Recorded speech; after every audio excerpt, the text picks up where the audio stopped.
Hello and welcome. So thank you so much for tuning in. I want to talk a little bit about balance. So finding balance in life. And this is something that I have been cultivating probably since the beginning of this year. Always at the end of the year, the holidays, my jewelry business is just flourishing, my social life is flourishing, there's parties, there's just so much going on. And always by the end of the year, I'm feeling depleted. And so in January, I always sit down and I check in with myself and I say, Jeannie, what are you needing? What are you needing right now? And the word balance was the very first word that popped into my mind because I can just get in such a routine of waking up, grabbing my phone, looking at my emails, going on social media, my Instagram page, my Facebook page, engaging, then getting up, having a cup of coffee, getting ready to go to work, working all day, going home and then going to dinner with friends and then coming back home, watching TV, of course checking my emails and all my social media again, and then going to sleep. And I do this day after day after day after day. And my body was depleted and it was like just screaming for balance. So this year I did something different. Instead of just, jumping on the normal, okay, let's bring balance in my life, let's start working out and eating healthy and cutting out coffee. What I did was I gave myself permission to take January and February off.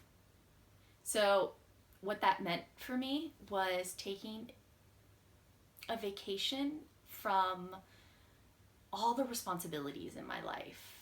And of course, I have my business and I, have responsibilities, but I let go of my to-do lists. I let go of having to produce. I let go of really feeling the need to be out in the world, to make plans. I went internal and I set my day up where all I did was address exactly what needed to be addressed that day. And then I didn't make any plans. No one saw me for the first 2 months of the year. And I just started to enjoy alone time again. And it was life-changing because now I have such a balance in life. It's like I repatterned these, I wouldn't say negative, but these habits that weren't supporting my nervous system, my body, my mind. And I repatterned them and started to incorporate things that made me happy. So I want to sit here with you and I want to share with you my five crucial things that I did. So I have them written down here so I don't forget. So the first one is turn it off. What I did was instead of waking up right in the morning and checking all my emails and everything, I put my phone on the other side of the room. And when I first woke up, I actually got up, I had a glass of water, I went to the kitchen, I was doing tea, yerba mate tea at that time. I made myself tea. I sat on my couch and I just sat in silence with my warm cup of tea for the first 20 minutes of my day. And then I went and got my phone and started plugging into life. Now I have to say, it wasn't easy the first, 2 weeks of doing that. I was addicted and I didn't even realize how addicted I was to my phone and to just checking in, and it gave me at first it gave me anxiety to not check the phone. But then once I started getting into the habit of it, and I did cheat the first couple of days, then I realized I was able to relax, and then that anxiety of having to check it right then and there was gone.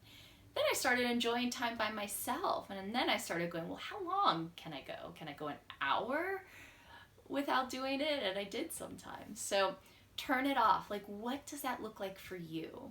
For me, it was literally putting my phone on the other side of the room and not touching it. Another thing that, my best friend suggested is that I turn my internet off. So I unplug my internet before I go to bed, and I put my phone on airplane mode. This way I could still use the alarm. And I have to tell you, like, I started sleeping better because all the EMFs and all those things, I don't even know what they are, weren't running around my room in my airspace. And I actually felt my body relax and sleep better without waking up in the middle of the night. So, however that could look for you, it's going to look different for everyone. Just go ahead and turn it off. Second is trim the to-do list. And this was huge for me because I'm such a to-do list person. And I do function really well with my to-do lists, but giving myself the space and the freedom for 2 months to not have the most efficient to-do list was just life-changing for me. It's like I got just the simple tasks of the day done, and that's all I focused on. Everything else, again, no plans. I wasn't planning anything, so there was nothing that I needed to do for that. I was living very simply. I actually put myself on a budget, so I wasn't like overspending or going on Amazon or just like doing Amazon Prime all the time, like, oh, I need this and this and this, and always thinking. I just trimmed it down, and I was still very efficient in, living life, but I wasn't totally like in responsibility and just creating a lot of energy out in the world. And it just it literally relaxed my nervous system.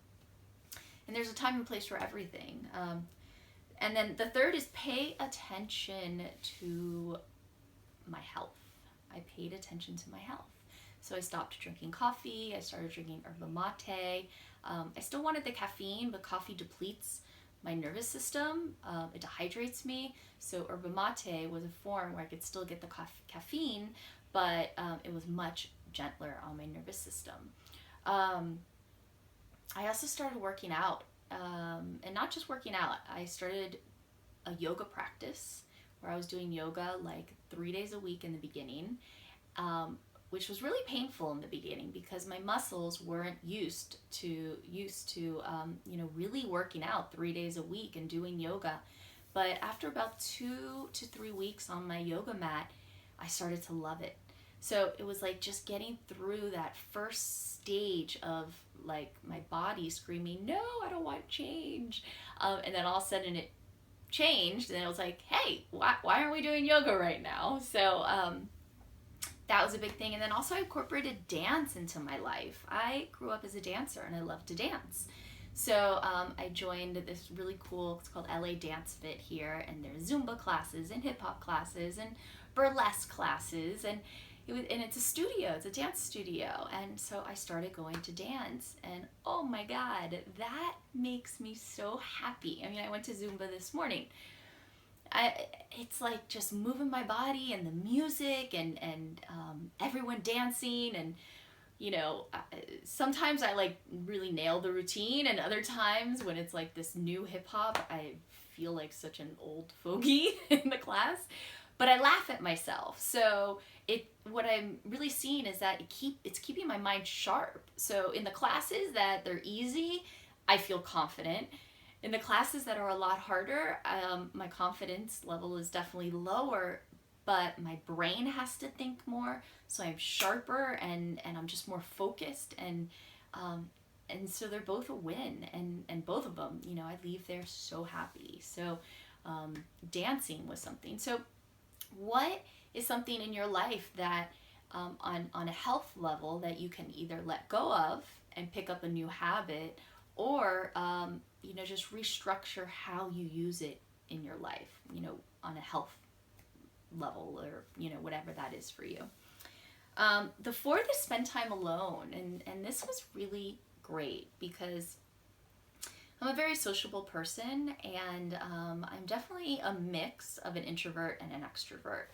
And so I went total introvert at this time period, and it actually felt really good. And of course, in the beginning, it was uncomfortable. I was like, okay, what am I doing?